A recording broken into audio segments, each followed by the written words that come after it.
We're back live from Rolling Hill, grass clippings Rolling Hills in Tempe, Arizona. For Dugout Chatter with head coach Willie Bloomquist, I'm Braiden Bell, the host as always. Coach, first off, how you doing? I'm doing great.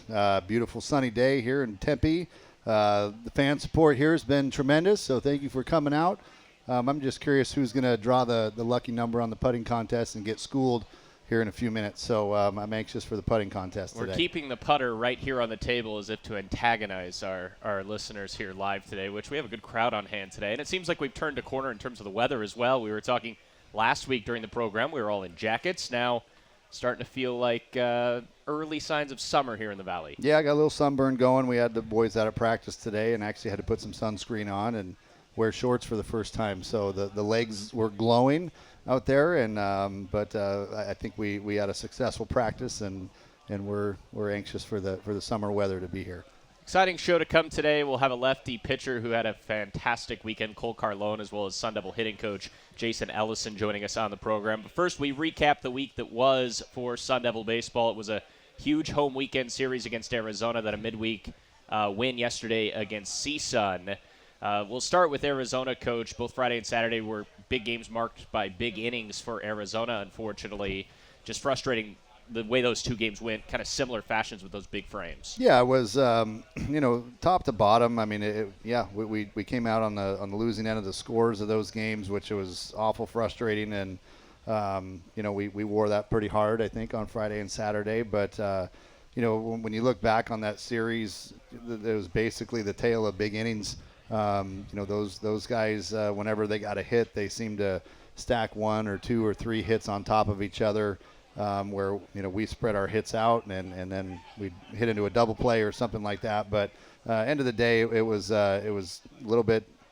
It stung, on Friday and Saturday, but our boys bounced back on Sunday after falling behind early, and were able to pick up a big win on Sunday and hopefully use that momentum going forward. Yeah, we'll talk about that Sunday win, which was a great one on national TV in just a moment. But your starting pitchers on both Friday and Saturday, they did enough. It seemed like really good outings for the majority for both Ben Jacobs and Jack Martinez, of course, big double-digit strikeout performances, and they also were able to go pretty deep into the games. Just a shame they did have those big innings go against them. Yeah, it was. And that, like I said, just kind of the story of the one inning where, we kind of broke it down. It was one game, it was literally like a six-pitch, timing there from six pitches pretty much did us in, for the entire game. And the other game on Saturday was a couple different instances of just, short little stints of outbursts from their offense, and that was enough to kill us, really, at the end of the day. But, we did enough on the mound, I think, to win. I think those were the two games that our offense was a little bit sluggish. Couldn't put a whole lot together. We swung the bats okay. They had us positioned very well. Specifically on Saturday, we hit a lot of balls really hard, and they seemed to be kind of playing the shift just right or right into where we were hitting. So hit into a few double plays on that day, and ultimately weren't able to put a whole lot together offensively like we wanted to. But both Benny Jacobs and Jack Martinez pitched well enough for us to win those games. We just couldn't pick them up offensively. So a couple of frustrating games to get that series going, and then on Sunday, it was another crooked number to get the game going. It was a little uneasy around the ballpark, but then things switched on a dime, and it started with a Matt King home run. We'll talk more about his last couple games later on in the program, but it was 8 runs unanswered in all to run away and hide in that game. Big offensive rally, timely hitting with 2 outs as well. Really refreshing ending to that game to salvage something in that series against the rival Wildcats. Yeah, it was nice. Obviously, I think lesser teams after – having a couple of losses, or with Friday and Saturday, and then getting down, fairly big on Sunday with what we were doing offensively. Lesser teams would have probably rolled over and cashed it in at that point in time. But our boys are going to battle, they're going to fight, and they kept doing that, and we were able to bust through. Matt King kind of sparked us there with the home run, and then we were able to put something together offensively and put up a couple of nice innings there and take the lead. And Isaiah Jackson had a big 2 RBI base hit there, and we were able to kind of pull away, which was big for us. And again, not for a number of reasons it was big. 1, to salvage the series. 2, to kind of try to get some momentum. 3, to come from behind and get a win like that. Hopefully can catapult us moving forward. And that was a nice ending to an otherwise dismal weekend. Yeah, it was a good finish for sure against the Wildcats, and Matt King, who hit his first home run against Arizona, hit 2 more in Tuesday's midweek win against CSUN. So he went from 0 on Saturday night to 3 now, and he's really had a historic stretch. We'll talk about that more in a minute, like I said. But one of the main stories of Sunday, besides Matt King and Isaiah Jackson's at-bats, it was Cole Carlon, who will be joining us in a couple of segments. It was quite the outing for Carlon out of the bullpen. He retired all 13 batters he faced in 4 1/3, struck out 10. There was not a single base runner, like I said. It was about as perfect as one can be. Lights out stuff out of the bullpen. I mean, what do you think from your perspective on the first base side? Yeah, that was as good as I've ever seen him. He just was absolutely outstanding. We were behind 4-0 when he came into the game, and it was lights out. It was like, give me the ball. I want the ball. I know he had been asking for it the previous 2 games. I didn't want to put him in a situation where we were. I wanted to use him when we were ahead and had a chance to really win a game. In that situation, I felt that it was, hey, we better use him right now. We can't afford to wait any longer. He came in and stopped the bleeding and really just absolutely dominated those guys. Struck out 10 out of 13 and really gave our offense a chance to wake up and get going. And that's what we needed, what the doctor ordered. And we thought he might be done after the 7th, and Jeremy was like, I think he's done, and that's enough. And I said, man, the way he's throwing, I want to try to get him out there through one more. And he's like, that's a lot for him. And I said, well, ask him how he feels. And we did, and he's like, no, I want the ball. I want one more inning. So I'm like, you got your answer, dude. Go out and get us one more. And he did, and he stepped up big time for us. So was really pumped about his performance and what he's done for us as of late, especially. Yeah, he's just been dynamite as of late. Get this, dating back to March 25th, so several weeks now, he's retired 26 in a row. So it's been electric stuff, not only against Arizona, but really in his past several outings. One of those big lefties that it can't be a fun at bat to face Cole Carlon, especially when he's throwing the way he has recently. No, it's not lefties or righties, really. I mean, the way he's tunneling his pitches, with his release height that he has, he's a taller kid, 6'5", 6'6", has that downhill angle, and then he throws the slider right out of the same slot as that as the fastball, and guys just really don't tell the difference between the two, and it almost acts like a split finger, really, when you have a guy with a good splitty,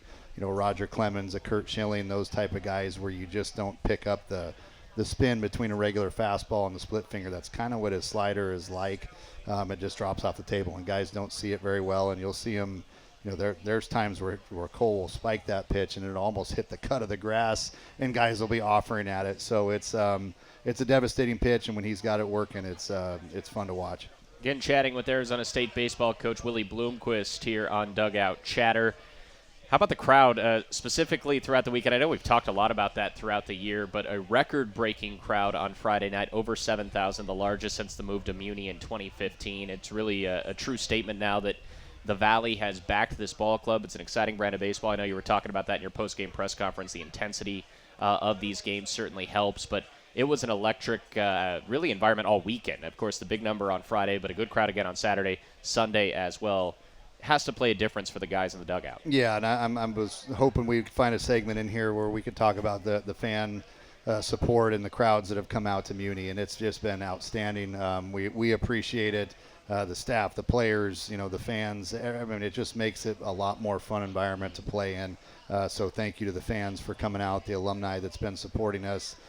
Fan support has just been off the charts. So we appreciate it. It doesn't go unnoticed. And it just, like I said, it's great for recruiting. It's great for our current players to go out and play in that type of environment. And it just makes for a lot better, more fun baseball. And again, I've said it before, I'll say it again. College baseball, these guys aren't professionals, but they're pretty damn good. They're going to go out and they're going to play hard. These are meaningful games that matters to them. We only play 56 games throughout the year. Every single game is like a playoff game. And if you can add the atmosphere behind it, it feels like a playoff game. It makes it a lot of fun. So these kids they care. They put a lot of hours and time and energy into this, as do the coaches and staff and everybody else involved. So when all that comes to fruition, when you have great crowds like that, it's like, man, this is this is what we aspire to have it be every weekend and have it like this. So to those that came out this weekend, thank you very much, and please keep coming out. And it was 95% maroon and gold as well in that weekend series as well. There wasn't very much red and blue in the stands. Moving on to Tuesday now, 20 runs against CSUN, got back on the winning side, was able to build off of that win on Sunday. But I wanted to talk about Matt King. How about this for a stat? He had an 8 at-bat hit streak, which almost tied the school record in the long and storied history of this program. He was 4 for 5 yesterday, 2 home runs, 6 RBIs. He said after the game it's like he was looking at a beach ball in the box. He has been locked in on another level. It's been really fun to watch out of the 6-hole him produce over the last 2 weeks or so. Yeah, it's been fun to watch him do what he's been doing, and I was really disappointed. I got a message kind of during the game about that streak and having a chance to break the record. Like, hey, we don't want to say anything, but I know how you are. Like, if a kid has a chance to tie or break a record, we just kind of wanted you to be aware of it. And so I kind of knew that going into that last at bat. And man, I got to say this. I think he got hosed on that last call. Totally I thought it was inside, and the umpire doesn't know that what's going on, but it was a borderline pitch, and I thought it was definitely inside, and the replay shows that it was. And it's like, man, kid had a chance to make history in a program like ours, and I was bummed for him on that. Obviously, I didn't tell him that going up to the bat because I didn't want to put any excess pressure on him. But he's just been doing such a great job, and it's been fun to watch him. And I've said it a million times about that kid. He's not going to grab your attention when you come to the ballpark, but if you just keep watching that kid, he just does a lot of things right every day, helps your team win.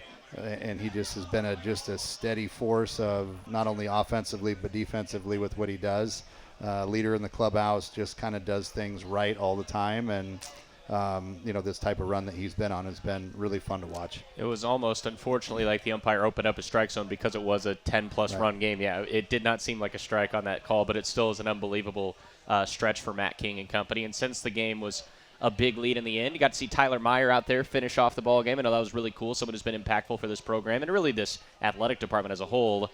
Get in there for his first outing of the year as well. Yeah, that was a neat moment, and we've been trying to find some of those opportunities to get a few of those guys in. Tyler's been a kid that he's been through a lot of adversity, been through injuries, been through the ups and downs that baseball throws at you, and he keeps on grinding away. He wants to pitch. He keeps, coming into my office saying, Coach, I'd like an opportunity. I know that. We just have a lot of good arms right now that are healthy and throwing the ball well. But he's capable, and he's been kind of trying to look for the right opportunity to bring him in. I thought that was the right moment to do it, just to kind of get him back in the saddle and get his feet wet. And boy, he came out pumping 95, 96 miles an hour. So that's a different Tyler Meyer than we've seen in the past. And he's a different pitcher. He's kind of redesigned his arsenal, designed his arm slot a little bit. So he's not the same pitcher he used to be with a really good changeup. He's more of a kind of a power from a 3/4 spot. And he can be effective when he's in the strike zone. So, but all in all, just a great moment to get him back between the lines and on the mound and have him contribute. It was pretty special. So he threw well enough. He's going to make the road trip this week to Cincinnati, and who knows, maybe we get him in there again. That's awesome. Yeah, and he got to get the final out in what was the second straight win for the Sun Devils, of course, closing out the week that was. That'll do it for segment number 1. When we come back, Sun Devil hitting coach Jason Ellison will join us on the program when we come back on Dugout Chatter. And we're back on Dugout Chatter with head coach Willie Bloomquist from Grass Clippings Rolling Hills here on KDUS AM 1060. And our next guest is a key component in the Sun Devils' offensive attack. He's a first-year member of the Sun Devils coaching staff and has already proven to be an extremely valuable asset to the program. Hitting coach Jason Ellison is now joining us on the program. Well, Jason, first off, thanks for being here, man. I know first time, being here at this setting. A lot of fun out here, huh? Yeah, no, this is great. I was just telling Willie we need to come over here more often. So, yeah, this has been really cool. A little bit of a hidden gem right behind Phoenix Muni, and it certainly is a great setting for sure. This past week, we were just talking about it during commercial break. It was kind of a frustrating couple of games where when we were talking with Willie, we mentioned the same thing, just big innings for Arizona. Mainly just paper cuts, it seemed like, for the Wildcats. A bunch of singles, a couple of walks here and there at setup, a couple of big innings for them. Sunday, of course, breaking through with a big rally of your own. How would you sum up the last 4 games, though, offensively for your group? Yeah, I thought Friday and Saturday we came out a little overly aggressive and got out of our approach and started swinging the stuff out of the zone. And that's typically, we don't strike out much, so we put the ball in play, and weak contact was a lot of our theme the first 2 nights. Grabbed the boys, harnessing them in, and by Sunday we got them back on track, swinging at our pitches, and we did some damage, so it was good. Willie's talked so much about the approach this season and obviously drilling that into your guys. Wondering if you could go into detail, like, what that process is like, because I think for outsiders, you hear approach, you have questions. So what is the meaning of that? Well, yeah, I have a pretty good background in scouting, so I've done the data and what pitches do. So I try to give these guys the best chance to succeed against each arm we face. And so for me, it's typically at this level, it's about over the plate. Yeah, something up in the zone is better than anything. So, and when we start fishing down, it's not good for us. So, yeah, in terms of these hitters meetings, you have a squad where it's a pretty experienced group in terms of the starting 9 most nights for this squad. These hitters meetings, what are you trying to preach to the guys? I know you said looking for things up in the zone, obviously over the middle of the plate at this level is very important, but in terms of, let's talk about Arizona's pitching staff, for example. What were some of the things you tried to preach there? It was very similar. We looked up in the zone, but the problem is at this age, these kids are still searching for power at times, right, trying to do more than they need to do, and they kind of have it backwards, because when you search for power, you don't find it. So for me, it's stay in the middle of the field, stay on breaking balls. If you catch something, you'll catch it. Right center for righties, left center for lefties, that kind of approach, right? The game hasn't changed that much, that's for sure. It's like the Freddie Freeman method. The game has not changed. I want to ask you about the hottest hitter on this club, Matt King, who's suddenly maybe used that approach, went from 0 home runs on the year to hitting 3 in the past 2 games, and he had an 8 at-bat hitting streak, which almost tied a program record. Have you noticed anything different from him mechanically, or what's been working so well for him recently? No, we kind of revamped a couple little things this fall and early in the spring, and he's held on to it. He doesn't search for it, but he has the right approach, so now he's getting comfortable with that approach, and now he's able to turn on something when it does show up that he has. What about his mentality? We had him on the show a couple of weeks ago. Pretty even-keeled guy, obviously very mature, has played a ton of college baseball in his career, but what's it been like kind of getting to know Matt and his approach at the plate and also just in general? One of my favorites. Just easy. Yeah, steady Eddie. Shows up ready to compete, ready to play, and just consistent. I guess consistency is the key with him. Yeah. His middle infield mate is a guy who shows a lot of emotion. He's got some swagger. Of course, he was talking with U of A a little bit over the weekend. That was kind of fun to see. And someone who is really aggressive at the plate, Kyle Walker. He's not going to wait long to attack, and he's been very successful so far in terms of his season at the plate. What's it been like coaching Kyle as opposed to maybe Matt King? Yeah, Kyle's more just trying to harness him. Me and Kyle were similar players, I would say. Okay. In a lot of ways. So for me, we have a lot I can relate to him. And so for me, it's just trying to control Kyle's emotions and his aggression. I want him being aggressive, but it's also, hey, be aggressive with the right stuff. I'm curious, as a former player, if you see a player like a Kyle Walker who reminds you of yourself, is it interesting? Is it odd now in your coaching role to see someone that does remind you a lot of yourself? It is, because I actually talked to him quite a bit about it. I'm like, nah, I just laugh at him. I'm like, man, you're just like me, you stubborn. But no, me and Kyle are good. And the cool thing about that relationship with him and Matt, they've become really close, and it's really cool to watch 2 middle infielders have that bond that they have right now. So I'm enjoying watching that too. Bit of a yin and a yang dynamic. Yeah, and between 2 completely different personalities too. So it's been great. Joined here by Arizona State hitting coach Jason Ellison on the program. Sun Devils put up 20 runs in their win on Tuesday against CSUN and also scored 8 unanswered runs against Arizona on Sunday to salvage that 3rd game of the series. First year at ASU, coach, coming over from Washington, and you had a lot of success last year with UW against ASU in Phoenix. What led you ultimately to making that move to put on the maroon and gold and move from the Pacific Northwest? Part of it was just, growing up with Willie and knowing how important this place is to him, and I wanted to come here and help him succeed. I know he's had struggles the last few years, and I knew I could help him. I knew I could help this whole atmosphere as far as mentoring these kids, coaching these kids. So that was a big part of it. And then, the UW thing, I left scouting. I scouted for 12 years. Yeah. I left that, and just to be closer to home for once. And good experience, but this is the place I want to be for sure. You mentioned how you knew you could help this program. What were some of those pillars that you knew you could immediately come in and try to change the approach for these guys? Well, I think me and Willie's personalities kind of, the 2 of us together are unstoppable. Yeah. We're kind of like the yin and yang, like King and Walker. Sure. In some ways. So I just think that we balance each other out, and we have a different approach to how we approach the players, and I knew it would work out well. Reflecting back on your high school days, the relationship you had with Willie, because it really is a great story. I was reading an article that I think was written in the Seattle Times or something about a decade ago in preparation for this interview today. But you really know his whole family. You started living with them when you were in high school, as I understand it. Then you guys went on a tear, won the state championship. Small town of under 8,000 people. You were ranked top 15 nationally at a high school program. So really impressive stuff. But when you reflect back on those years, I mean, just how important was the Bloomquist family to you, bringing you in and taking you through that era? It changed my life, yeah. My family background's completely different than theirs, and so for me it was eye-opening to see what was possible. And obviously Willie was structured. He was a very good player, very good student. And so we kind of, again, we balanced each other out a little bit and made each other better in a lot of different ways in life and baseball, so it was good. Was there ever a moment when you guys were teammates in the bigs or just in general during pro ball where you guys might have crossed paths and you were just like, can you believe this is real? We damn near every time we saw each other, we said it. So, yeah, that's a very true statement. Yeah, we said that a lot. How cool was it the first time, whenever the news broke that you guys were going to be teammates? How was it when you realized that was going to be the case and you were going to play Major League Baseball with one of your childhood friends? With our hometown team, it was the most unbelievable thing. We both just were like, is this happening? And then I looked at the roster. I was like, are we even going to play? So that was the tough part about it. But, no, it was outstanding. We had a blast. Yeah, it was a good year. We had a fun year. It's a movie-like script kind of deal. So the ability of this team is clearly here, up and down the lineup, 1 through 9.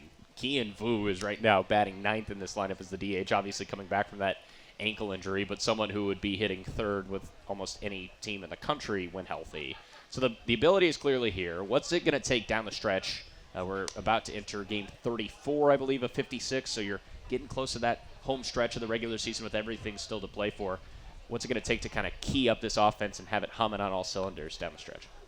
Again, we've shown glimpses of it, and I think that we're at a point now where, coming into this, these kids are at the age where there's a lot of distractions, whether it's the draft, whether it's putting up homers, whatever goes through their minds at this point. But for me, I think that we're finally at a point in the season where it's like, hey, we are where we are. Let's just go win. And when we're looking to get hits and we're sticking with the approach, we're about as good as anybody in the country, maybe better. So here with Arizona State hitting coach Jason Ellison, I'm curious with your past in scouting, like you said, the difference maybe 15 years ago to now, just based on technology, analytics, all of those things. I know you don't do that full time anymore, but you kind of do setting up scouting reports for your hitters.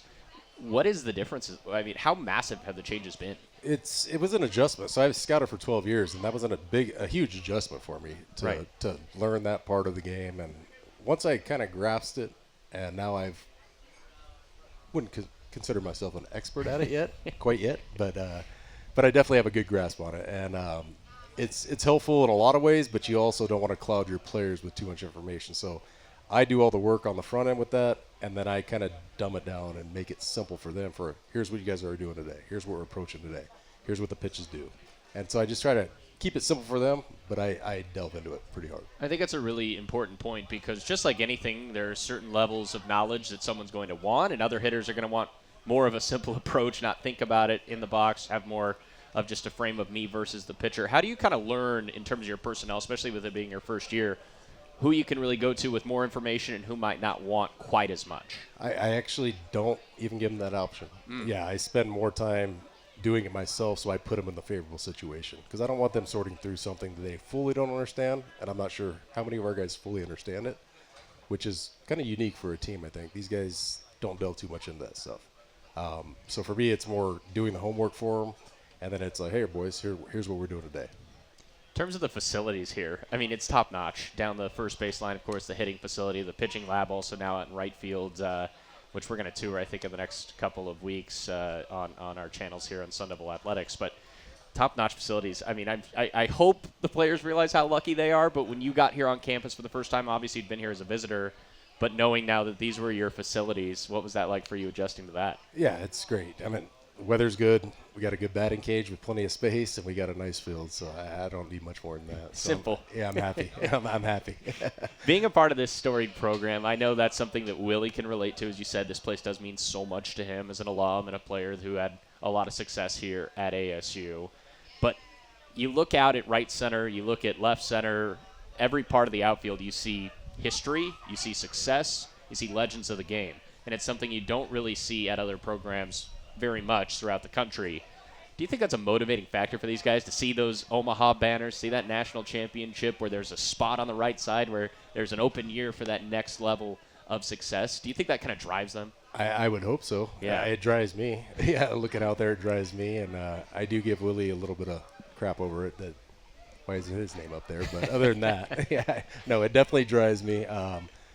And I do think our players understand it. But, again, there's a lot of outside distractions with these poor kids these days. So, for me, it's just trying to keep them on message, trying to keep them on point, and focus on winning. ASU hitting coach Jason Ellison joining us. Last one for you, Coach. In terms of hitting in the cold, you mentioned beautiful weather here now this week and over the weekend as well. You're getting ready to go to Cincinnati where it's not supposed to rain, luckily, but it is going to be a bit chillier than it is here, of course. I know sometimes that favors the pitchers, especially if they still can grip the ball. That sometimes can be a struggle for pitchers. But in terms of the approach offensively in a colder climate, especially with a bunch of kids who are not used to that, do you even address that? Suck it up. Yeah. Yeah. Simple as that. It's a mentality, man. I mean, I played college ball in Lewiston, Idaho. It was freezing most of the time, and played professionally in San Francisco where it's cold. So it's a mentality, and if you're ready to compete, it doesn't matter. Well, we get the hitter's perspective in here with our hitter's coach, and certainly great stuff from the Sun Devil Bats. 20 runs, like we said on Tuesday.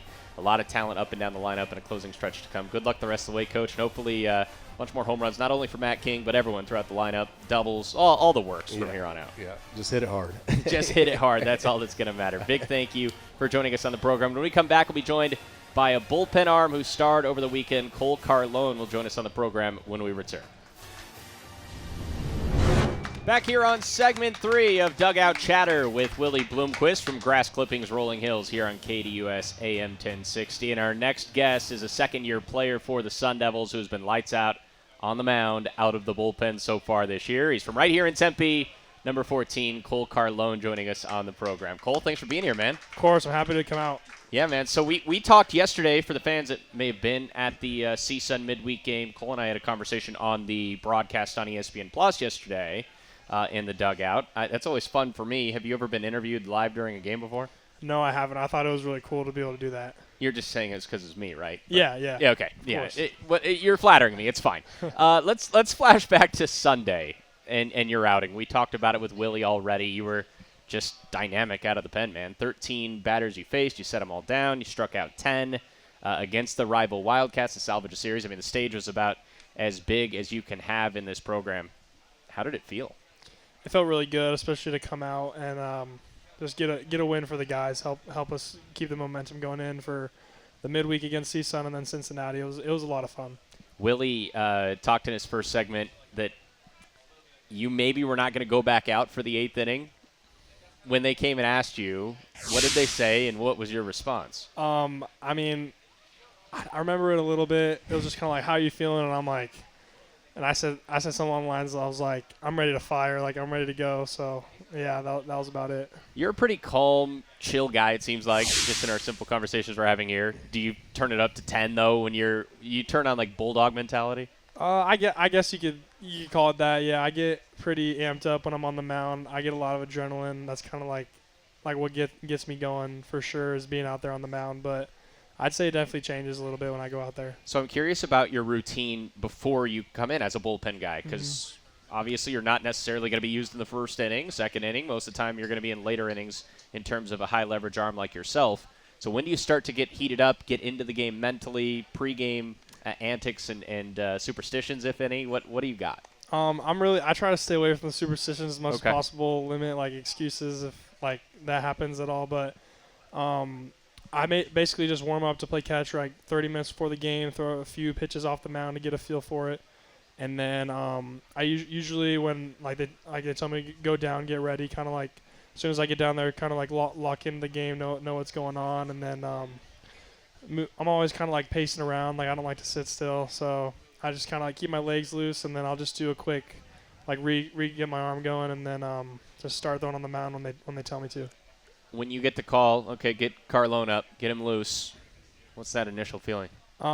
Every time it's kind of like it's like a little jolt of energy. You Yeah. know, you kind of like, all right, like I got to get going, and then start throwing. It usually comes out better than you feel at first. Chatting with left-handed pitcher Cole Carlon here on Dugout Chatter. I'm assuming that was your best outing ever. It was in college, at least, with the 4 1/3 striking out 10 perfect innings against Arizona. But I'm sure you've also had some really great outings in your youth days as well. A couple other great outings. Do you have any off the top of your mind? The one that comes to me first is when I pitched my junior year of high school at Chase Field, and I went a complete game there. So I thought that was really cool. Big league mound, yeah. Yeah, wow. it was a lot of fun. And you were a two-way guy as well, even beginning your career here in Tempe. So I would assume you're still confident with the bat in your hands. Not something you do anymore, and I think you've made the right decision just based on how you're performing. But in terms of hitting, have you ever had any big games inside the batter's box as well? A couple like a few big home runs. Never like any crazy games. Just kind of like. I just really like to hit. Like I thought it was a lot of fun. I even hit this past summer in Alaska. So it was just a fun thing to do. I'm glad you brought up Alaska because I was going to ask you about that in terms of summer baseball. It used to be a massive league. You still hear about it quite a bit, obviously. Summer baseball is such a massive developmental tool, especially for pitchers like yourself, it seems. What was that experience like? Not only playing, but I want to ask you about living in Alaska for a summer as well. Yeah, playing was cool. Our team, the Anchorage Bucks, we came pretty close pretty fast, so good group of guys. And then it was crazy because it just never got dark there. It was dark from about 2 a.m. to 4 a.m. And then the fishing was really cool. We went fishing quite a bit. There's a really cool hike. And I was with Wyatt Howerson and Brody Briggs too, so we got like really close up there, and it was just a lot of fun. So you're a pretty outdoorsy guy then. There's nowhere better to be than Alaska in the summer then, if that's the case. Yeah, for sure. You could do a different thing every day you're there. I'm curious about your pitch mix. You've got nasty stuff that's on display all the time, but upper 90s with the fastball, big-time slider. And I know going into the year it was just about being in the zone. That's what coaches said when we talked to them before the season. If he's in the zone, he's almost unhittable. You've done a really good job of that your sophomore year, especially in comparison to your freshman year. What's been the change in terms of pounding the strike zone a bit more? It's really all just mentally just trusting myself and throwing it over the plate. Like, yeah, there's a few things mechanically that like I kind of try to feel with my body to know like if I do this, like that the good chance it'll be in the zone. But just trying to stay through the middle and attack hitters. Kind of in the past, I'd focus kind of on the hitter a little bit, and now I'm just kind of focusing more on myself and really just knowing what I need to do to be successful, not trying to get not make it bigger than it needs to be, just kind of focus on executing. Trusting your stuff. Yeah. How about Coach Accardo and what he's done? We've had several pitchers on the program, and just through talking to you guys throughout the course of the season, everyone talks about how positive he is and how that's helped this pitching staff. In terms of your relationship with Coach Accardo in his first year as the pitching coach, how much has he helped you in your development as well? Yeah, he's helped me tremendously. Just again, the amount of confidence that he personally instills in me, knowing that I'm able to. He has full confidence in me that I'm going to be able to get the job done, which is something that I think is important for all our pitchers. Just knowing that, he believes in us so much that we'll be able to go out there and do what needs to be done. And then also just little tweaks here and there. Like he'll know how to fix something immediately if we ever feel off mechanically too. When you're in a long outing like this, we're joined by, I should say, with left-handed pitcher Cole Carlon. When you're in the middle of a long outing like you were against Arizona, and you're tallying up strikeouts, you're not allowing any base runners. Obviously, you haven't allowed a base runner because you're not working out of the stretch. You don't have to worry about holding someone on. But I would imagine you're probably just locked in. Did you realize just the strikeout numbers you were putting up? Not really in the moment. I'm not trying to strike everyone out. I'm trying to be fill up the zone, but that strikeouts come with that. So, but I feel a little bit more comfortable out of the windup. So I think just staying there, it makes me be a little bit more efficient. You're from right in the backyard of ASU, Corona del Sol High School, Tempe, Arizona, and in a day and age where in college athletics you hear about people wanting to leave home to go to school, not just athletes, but in general. People sometimes want to branch out, explore somewhere else. You decided to stay true to ASU, attend the Sun Devils program, something obviously you grew up around. What were the driving forces that led you to that decision? I love it here. Tempe's awesome. South Tempe. My family's here. They can come watch me play. ASU's just great culture, great program. So I wanted I wanted to stay home. Had to have been even more special than to have that outing against the team down south, Yeah. Assuming you grew up a Sun Devil fan, correct? Yeah, definitely a Sun Devil fan growing up. So pretty cool to do that against Arizona, right? Yeah. That was one of those performances that I think fans here will remember for a long, long time as well. Going back to Alaska now, summer baseball. You hear about Cape Cod, you hear about the Northwoods League, obviously the Alaska League as well. And as you mentioned, you're with Wyatt Halverson, Brody Briggs as well, both a couple guys who've had big years for the Devils in their own rights. Working specifically with Brody, has that helped you two now in the regular season, just that camaraderie built up even stronger? Yeah, for sure. He caught me every outing in Alaska, and then he was my roommate. He was my suite mate last year in the freshman dorm. So, and then we lived in the same host family, and now we're roommates now with Wyatt and Josh Butler. So we've pretty much seen each other every day for like the last year and a half. So we've built up a good camaraderie for sure. Well, we need to have Wyatt Halverson on the program then, because that sounds like we've had 3 of the 4 housemates here on this show now. So we'll have to get Wyatt on in a little bit of time. Strikeout numbers for you guys, it's been crazy. You struck out 45 in the 3 games against Arizona. You're far and away the number 1 team in the Big 12 in terms of strikeouts. And, of course, that's just a stat. It doesn't necessarily mean you're going to win ball games every single time. But stuff-wise, do you think there's a team, I'll go outside of the Big 12, in the country that from top to bottom of your guys' rotation that can match your guys' stuff? I mean, we definitely match up with anyone there is. Like every guy in our bullpen, our starting rotation, everyone's nasty. So we can go compete with anyone. If you were okay, I've got a fun question for you. Cole Carlon here joining us, left-handed pitcher. If you were dealing with an emergency, so let's say you're on the side of the road and you needed a teammate to answer your call, and let's say you can't use your housemates. Okay, all right. So we'll exclude them. You needed someone to answer on the first ring, so not only someone that's reliable to answer the phone, but also could come help you. Mm-hmm. Who would you choose and why? That's a tough question. I'd probably go with either.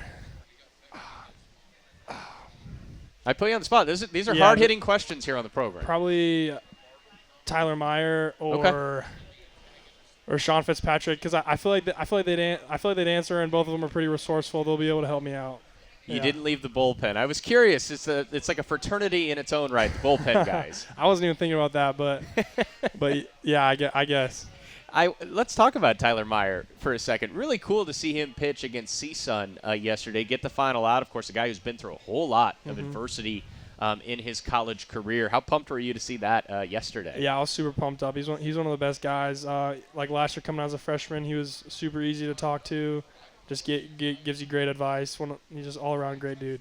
Cole moving forward now to a road trip, Cincinnati for 3 over the weekend, then a midweek on Monday against Purdue before you come back home. It's a big series, and obviously you're getting close to about 20 games to go in the regular season. Tough one against Arizona. What's the mentality of your guys' group going into a road series against Cincinnati to try to stay towards the top of the Big 12? Yeah, a big series for us. We're just really excited to go on the road, but really just staying together and just going at one game at a time, and just having a lot of intensity and energy. Just picking each other up and just going right at somebody. Cole, it's been so much fun watching you, man. It was seriously just an electric outing against Arizona. Obviously, the offense got going at the same time, but you picked up the win in that Sunday game, and you were literally perfect for 4 1/3. It's been an awesome season for you, an awesome stretch. Good luck the rest of the way. Thank you. I really appreciate it. Cole Carlon joining us on the program. Exciting lefty out of the bullpen for ASU. When we come back, we'll be joined by Willie Bloomquist to wrap up the program here on KDUS AM 1060. Back and ready to close up shop here on Dugout Chatter with Willie Bloomquist from Grass Clippings Rolling Hills here on KDUS AM 1060. Rejoined again by Sun Devil head coach Willie Bloomquist. And I guess it's time to document the putting of the day, as we do to start off segment number 4 of the show. And a shout out to our guy Elmer, who picked up a win. Elmer with a Y. Elmer with a Y, ELMYR. Elmer got me. Man, the first putt he just pulled out of his hat and put it within like a foot. And then the next 2 he misses by like 27 feet and not even close. It wasn't even close. So, but I'm like, man, okay. Well, little did we know. He got me. So the first putt, like you said, he beat you, and then he said, okay, I'm going to finish the next 2, put a little salt in the wound, and he put the salt in the wound by not even coming close. Yeah, Elmer, we need a rematch, bud.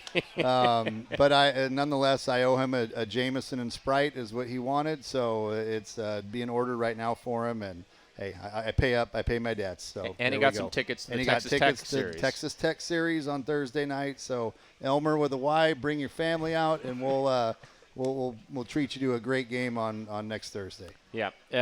Let's talk about the schedule ahead. Obviously, Texas Tech a week away. There's a Big 12 series. Before that, it's on the road against Cincinnati. 4-game road trip coming up for the Sun Devils. That series will be 3 p.m. These are all Arizona times. 3 p.m., noon, and 10 a.m. against the Bearcats of Cincinnati, a team that's a couple games back in the Big 12 standings, right at 500 right now. In terms of a scouting report for Cincinnati, what do they bring to the table? Well, first and foremost, they got off to a great start this year, and they had some injuries, and they hit a speed bump a little bit, but they've had a couple injuries, so they are. If those guys are back healthy, we got a work cut out for us, regardless if they're healthy or not. But they pose a different challenge than some teams in the past that we're finding out and watching video on them. They do a lot of base running. They'll try to steal bases on us. They've attempted, I think, 89 bunt attempts so far this year. So they are not afraid to play the small ball game a little bit. Whereas they get a team like Kansas where they'll try to put the ball in the seats. This is kind of the opposite, where they're gonna bunt, they're gonna hit and run, they're gonna try and steal bases. And so they propose that kind of a challenge for us, to where we really have to hold the running game, field our positions really well, and do those type of things in order to beat them. So their pitching staff looks like they're solid. They just do a lot of fundamental things correctly. Not talent-wise, respectfully, not the most overly talented team in the world, but they are very well coached, and they're going to do the fundamental things right. So we're going to have to play well. Definitely on the road, we're going to have to play well to beat them. Going up against a team that likes to go with that small ball, you would think your experience in the infield, you would hope would lead you to having some success in trying to combat that. But certainly something that you always have to be on your toes as an infielder playing against a team like that, it seems like. Yeah, I think so. You definitely got to be aware of like I said, the hit and run, putting the game in motion. The biggest piece of that is really doing a good job and trying to hold the base runners close, from not only from at first base but also second base, so they don't swipe third. So that was something we went over in depth today with our pitching staff, just on, talking about our weaknesses that are glaring on video that they're going to try and take advantage of, and how we combat that. And so those that are watching this weekend, you might see an obsessive amount of pickoff attempts at second base and even first base, but that's by design. It's something we have to do. We have to keep those guys close and keep them guessing as to when we're picking off. Otherwise, we're just going to continue to give up free bases off them. That's that type of team. So it's not necessarily enjoyable. I mean, for us, but we're on the flip side of that. We like to put the game in motion too. So those will be things we have to be really good at this weekend.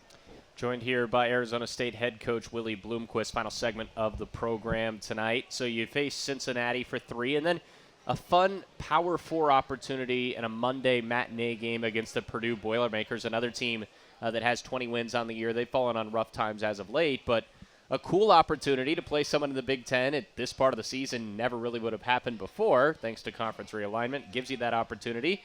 And so you get a 4-game road trip out of this and a chance to add to your RPI a little bit if you're able to take care of Purdue. Yeah, I mean, that was kind of when we were looking at the schedule and knowing we were going to Cincinnati. We're like, hey, who can we play that's geographically pretty close to Cincinnati? And we looked at some other schools in addition to Purdue. We were looking at Notre Dame and some other schools around there that might be Kentucky and some other places that we could bus to after we're done on Sunday and pick up a road game on the road that's against a Power 5 team or Power 4 team. That's going to be a challenge for us. That would be great for our RPI later on in the year. Purdue had an open date, and we were able to work something out where we could go straight from Cincinnati to there. At the beginning of the year, man, they were off to a great start. Yeah. And looked like, man, we might have bit off more than we could chew going there, but they're a very capable team. They at times play outstanding, but I think coming off a long weekend, it'll be kind of more of a who's got more depth on the mound type thing, and I like our bats going against them, on Monday. So, again, it'll be a challenging game. I'm sure we'll have some weather issues at that point in time, but it'll be one that'll be an interesting game on the road. Yeah, again, that 3-game series before we get ahead of ourselves to Purdue, 3-game series against Cincinnati. It'll go Friday through Sunday. First pitch on Friday at 3 p.m. Arizona time, high noon on Saturday, Sunday at 10 a.m. Tim Healy, Max Rossiner will be on the call all weekend long on the Sun Devil Radio Network. Willie, playing on the road, your last road series against Utah, I know it was a bit dreary, it was a bit cold, and I know when we were talking to Coach Ellison, he was saying, you just got to suck it up, right? And I think that's the easy answer. But mentality-wise, playing on the road, we won't even factor weather into this. It's a long plane ride, all those things. You got to have a mature and a tough ball club, it seems, to pull out series wins like this. Obviously, you do have the maturity, and you showed against Utah you could win a road series, but it's a brand-new weekend. You're 0-0 coming into the Cincinnati series in terms of this week.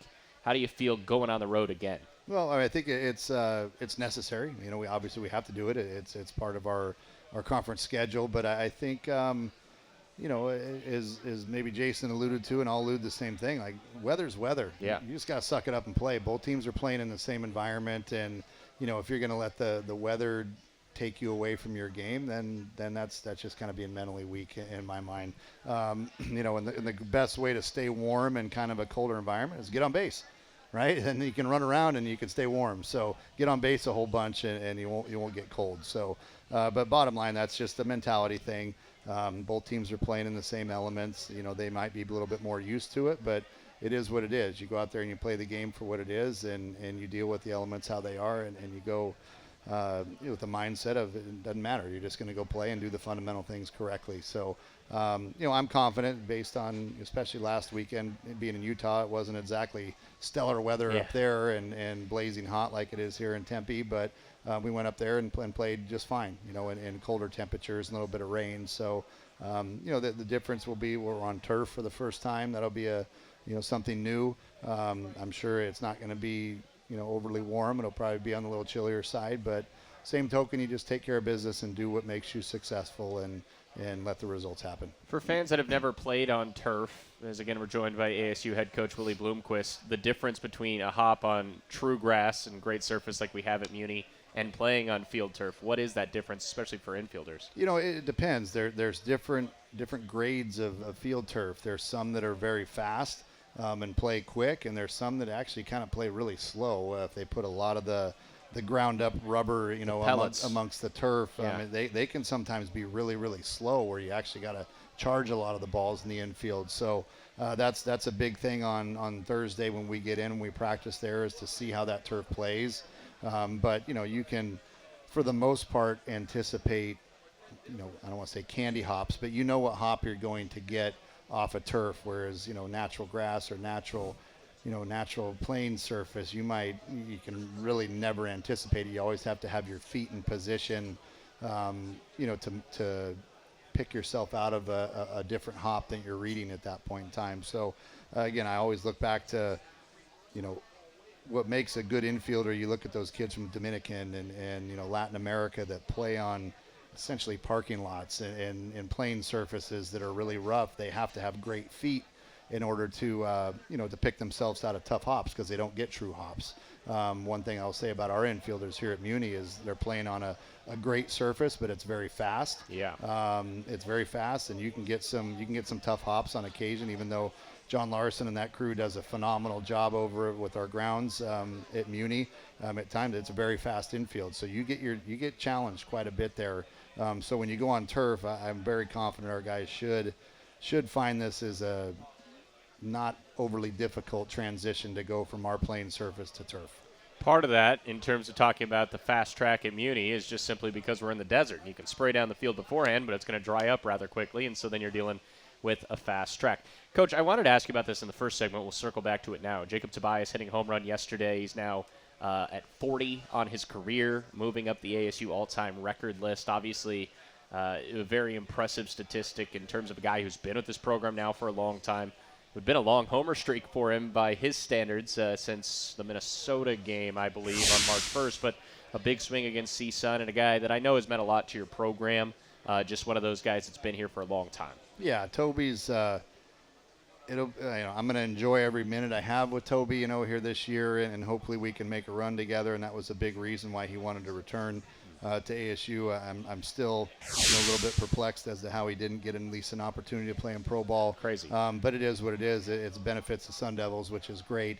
But for that kid, obviously for all of our kids, I want an opportunity to go beyond and play and make a run. Probably worse than they do, for that matter. But he's one of those kids that I want to enjoy every moment we have this year with him.